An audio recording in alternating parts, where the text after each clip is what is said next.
Australia will sign a new security pact with Papua New Guinea by June as the two countries agree to move to push back against China's regional ambitions. Anthony Albanese will spend the morning in Wewak in northern Papua New Guinea, where he will pay tribute to the country's former Prime Minister Michael Somare. Political reporter Olivia Casely joins me from Canberra. Olivia, what's on the agenda today for day 2 of the Prime Minister's trip? Good afternoon, Gab. Well, Anthony Albanese has a jam-packed schedule, but will spend most of today in the coastal city of Wewak, home to the late first Prime Minister, Michael Somare. The Prime Minister, Anthony Albanese, received a very warm welcome when he arrived this morning, being presented with a traditional headdress.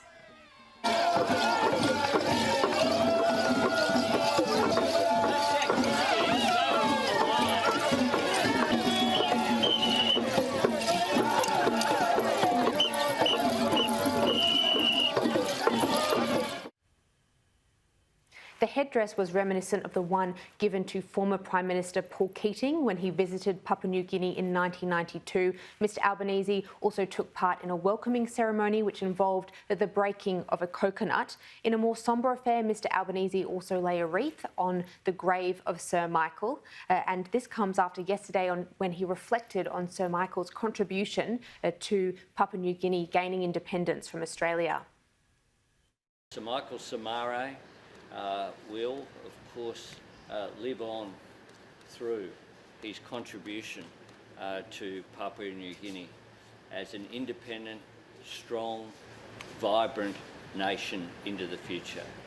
And in a couple of years' time, we will commemorate the 50th anniversary of independence for PNG. As we know, yesterday, Mr Albanese became the first ever foreign leader to address Papua New Guinea's parliament.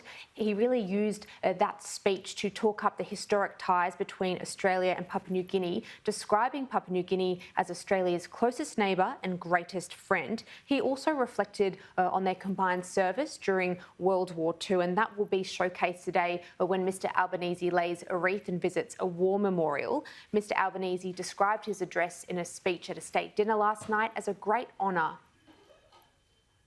To be the first foreign head of government to be invited to address your parliament was indeed a great honour, not just for me personally, but Australians understand that it was an honour given to our country from your country.